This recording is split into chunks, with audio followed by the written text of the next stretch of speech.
দান করুন।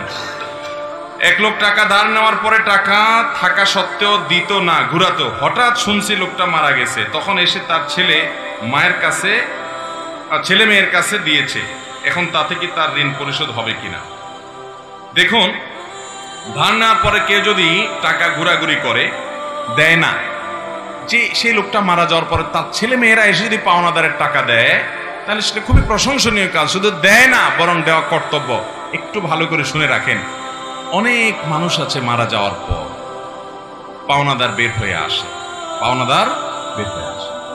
আপনার বাবা মারা গেছেন, আল্লাহর বান্দার কিছু দেনা আছে, এগুলো রেখে মারা গেছে।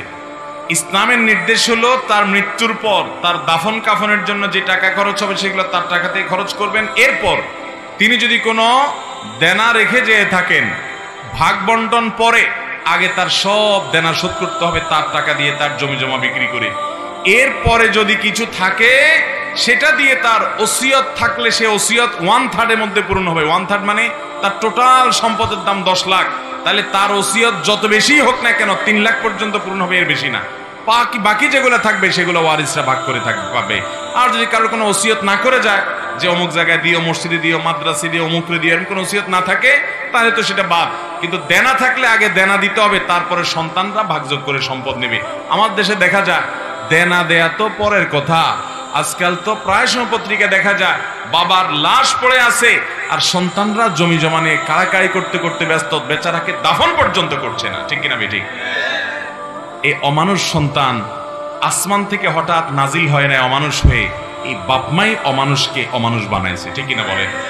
এর পরিণাম, এর পরিণতি এই আল্লাহর বান্দা নিজেই ভোগ করছে নির্লজ্জের মতো। প্রায় সময় কয়দিন পরপরই দেখি পত্রিকাতে যে বাবার লাশ পড়ে আছে গ্যারেজে, বাড়ির সামনে।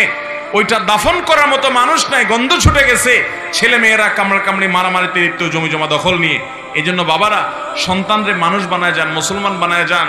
দুনিয়ার জীবনটা জীবন্ত জান্নাত হবে। আর না হলে আপনার এই কাজের প্রায়শ্চিত্ত আপনাকে ভোগ করতে হবে। শুধু ওকে দুনিয়া শিখাইলেন, আখিরাত শিখান নাই, আপনি আফসোস করে কুল পাবেন না। পৃথিবীতে যেখানে মুসলমান আছে, মুসলমানের আধিক্য আছে, সেখানে দেখবেন কোন বৃদ্ধাশ্রম নেই, বৃদ্ধাশ্রমের দরকার নাই। আর পৃথিবীর উন্নত দেশগুলোতে শিক্ষা আছে, দীক্ষা আছে, জ্ঞান আছে, বিজ্ঞান আছে, প্রযুক্তি আছে, সবকিছু আছে, কিন্তু বৃদ্ধাশ্রমও আছে। কারণ মনুষ্যত্ব, মানবতা, মা বাবার প্রতি দায়বদ্ধতা, এটা আল্লাহর প্রতি ঈমান না থাকলে সে মানুষগুলো আসলে সেভাবে বুঝে না। আল্লাহ আমাদের সন্তানগুলোকে মানুষ মতো মানুষ করার তৌফিক দান করুন। তাহলে বাবা মার দেনা থাকলে সেটা সন্তানরা শোধ করবে, পাওনাদার সেটা নিতে পারবে, কোনো অসুবিধা নেই, বরং এটা শোধ করা তাদের কর্তব্য। আমি একজন যুবক, আমার হাতে ট্যাটু আঁকা আছে।